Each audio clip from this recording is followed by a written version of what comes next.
చేప మందుకు ఎలాంటి డబ్బు తీసుకోమని దైవ ప్రసాదంగా భావించి ఉచితంగా పంపిణీ చేస్తామన్నారు బత్తిన కుటుంబ సభ్యులు.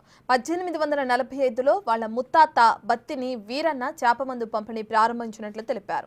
6 తరాలుగా ఆ చేప మందు అందిస్తున్నామన్నారు. బత్తిని కుటుంబ సభ్యులు మాత్రమే మందు అందిస్తారని బయట వారికి నమ్మొద్దన్నారు. దీనికి సంబంధించిన మరింత సమాచారాన్ని మా ప్రతినిధి పాపన్న అందిస్తారు.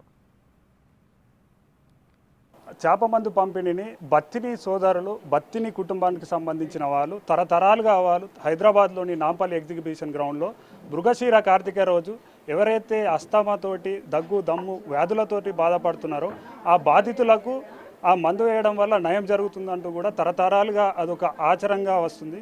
ప్రస్తుతం మనం బత్తినికి సంబంధించిన వారి ఇంట్లో ఉన్నాము. ఆ ప్రస్తుతం మనతోటి బత్తిని గౌరీ శంకర్ గారు ఉన్నారు. ఆ స్వామి ఎప్పుడు ప్రారంభమైంది, అసలు ఈ చేప మందు అంటే ఏంటి, దాని ప్రత్యేకతలు ఏంటి?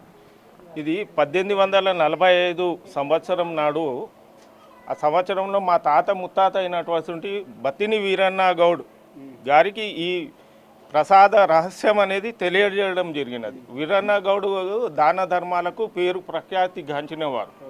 వారు దాన ధర్మాలను చూసి ఎప్పుడో ఒక ఋషి చూసుకొని కొన్ని సంవత్సరాల పాటు అతనిని చూసుకుంటూ ఉంటూ అరే ఈ యొక్క వనమూలిక ప్రసాదాన్ని వీరికి అందజేసినచో సద్వినియోగం అనేది సరిగ్గా జరుగుతుంది అన్నమాట. అలాగే ఇది దూద్బోలి అని అంటే చార్మినార్ ఏదైతే సంస్థానం ఉండుండెనో నిజాం సంస్థానకు అవతల గట్టు అనమాట, మూసీ నది దాని అవతల గట్టు. అయితే ఇక్కడ వీరన్న గౌడ్ గారు కళ్ళు వ్యాపారం చేస్తుండే అనమాట. అప్పుడు చూసుకున్నాక ఇక్కడ వచ్చినాక ఋషి ఈ బావిలో నుంచి వాడుకున్న నీళ్ళే ప్రసాదాన్ని వినియోగించుకోవాలనేది ఒకటి.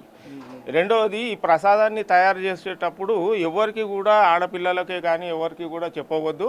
ఇది డబ్బులు తీసుకోకుండా నిశుల్కంగా ఎవరికైతే వితరణ అనేది జరుగుతుందో అప్పుడే సద్వినియోగానికి అర్థం అనేది వస్తుంది అని చెప్పున్నారు. ప్రైవేట్ హాస్పిటల్లో లక్షలు ఖర్చు పెట్టుకొని కూడా ఈ చేప మందు తీసుకోవడానికి వస్తారు. అటువంటి సమయంలో మీరు ఉచితంగా ఎందుకు ఇవ్వాలని, అంటే స్వార్థంతో కొన్ని డబ్బులు పెట్టినా ఇవ్వాలని, కానీ మీరు ఉచితంగా ఎందుకు పంపిణీ చేస్తారు? 185 సంవత్సరాల నుంచి ఏదైతే ఆశీర్వాదం దొరికింది కదా ఇంటికి, ఒకటే బిడ్డ మనం ఉండేది కార్లు కొంటాం, డబ్బు ఉంటే కార్లు కొంటాం, ఆకలి కొంటామా, అన్నం కొంటాం, ఆకలి కొంటామా, కొనం. ఆకలి తీరేది ఎప్పుడు అని అంటే మనం ఒకరికి కడుపు నిండా వానికి శ్వాసను అందిస్తాం కదా.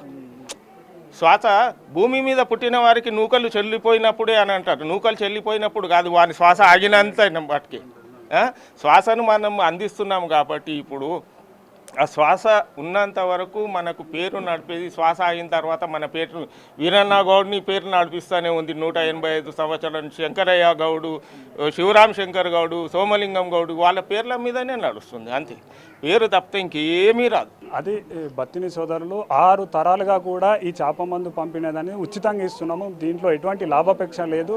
మా తరతరాల నుంచి వస్తున్న ఈ ఆనవాతిని కొనసాగిస్తున్నాము. ఒక సేవాభావ దృక్పథంతో చేసి ఎవరైతే వ్యాధిగ్రస్తులు ఉన్నారో బాధితులు ఉన్నారో వారికి మంచి ఆరోగ్యం అందించాలనే ధ్యేయంతో మాత్రం ఇది చేస్తున్నామంటూ కూడా బత్తిని కుటుంబ సభ్యులు తెలుస్తున్నారు. వీడియో జర్నలిస్టు పరశురామ్తో ముగుల పాపన్న, బిగ్ టీవీ.